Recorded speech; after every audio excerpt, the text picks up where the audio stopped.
Quirk Singularity Doomsday Theory. Why do we keep hearing it sprinkled throughout the series?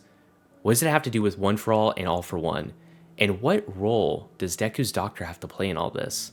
Today we're going to break down everything we know about Quirk Singularity, and I'm even going to tell you how My Hero Academia will end. And just a quick spoiler warning, we're going to be talking up to chapter 270 in the manga, which means for all my anime watchers out there, it is past season 5.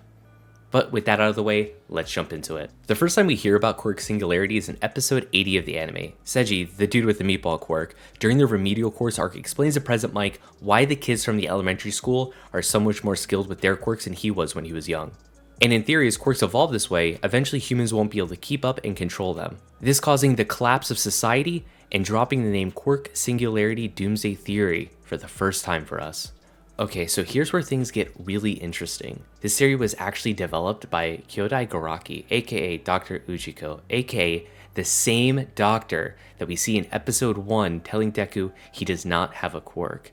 Yep, the same exact doctor that has been helping the League of Villains and All for One all these years. Generations ago, he was completely laughed out of the community for this type of thinking, just thrown to the curb basically. Nowadays, only fringe thinkers and cults really believe this idea. And this is where All for One reached his hand out and took the doctor in. Because in essence, All for One's main problem was the same as Quirk Singularity. He could take in all these powerful quirks, but his body could not handle them. Now, this isn't the first time you might have thought about this though. Think back to the beginning of the series when we first learned about the Todorokis. Endeavor entered into a marriage just to raise a strong child with both fire powers and his wife's ice quirk. The resulting child, Shoto, having both quirks and overall stronger than either parent. Okay, so let's take this one step further. So Shoto and Momo have a kid. That kid then has ice, fire, and creation quirk.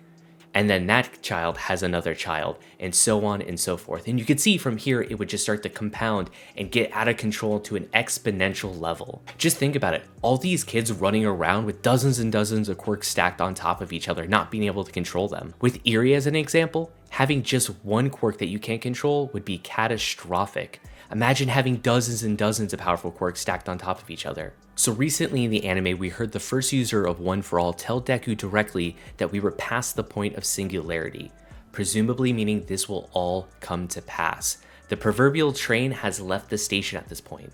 The real question is, why mention it now?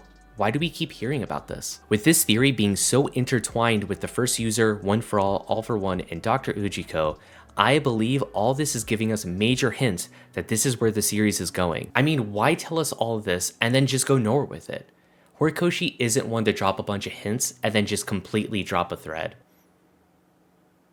Okay, listen, I still have total faith that the UA Trader is a thing and we will hear about it. Now, I know that the entire story is leading up to the Shigaraki and Deku fight. Of course, that is where we're going.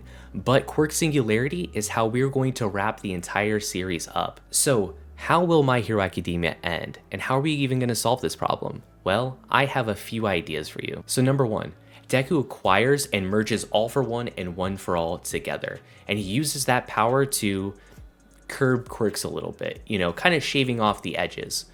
Or I imagine something kind of like how All for One originally started operating, of where he would take quirks away from some people and give them to others. But think about this in a benevolent light. What if you had someone good at heart like Deku doing this power and using it to help control quirks so they weren't out of control and putting people out of their pain a little bit? I believe that this is kind of the direction that we're going to go regardless, because One for All and All for One, it kind of goes together. I think the merging of the two only makes sense at this point. And theory number 2, which is the real ending, the one I know I'm going to get a ton of flame for. And this is the ending I believe that if Horikoshi gets his way is going to happen. And it will be the end of all quirks. Yep, that's right. The overhaul was right all along route. We've seen with Eri how the quirk gene can be removed. I think with All for One, One for All, and Eri's ability, Deku would become the greatest hero of all time by taking away humanity's greatest threat, quirks. We've seen how quirks can be used just to pit humanity against itself, how they've spawned supervillains, destroyed entire cities. It's obvious society would be better without them. So imagine that ending. Deku becoming the greatest hero by eliminating the quirks, and society has to learn to live without them. But that is just my speculation. I would love to hear what you all think down in the comments about how My Hero Academia is going to end, and if they're even going to deal with this Quirk Singularity issue. I know some of my friends from the channel have proposed that they're going to deal with it in a completely different series, but I do think it's going to happen in this one. But I would love to hear what you have to think down below. So thank you all so much for watching. Class 1A is the place to be if you're a My Hero Academia fan. We go over the anime, the manga, and deep dive into conversations just like this. So make sure you subscribe because you're not going to want to miss anything here. See you next class.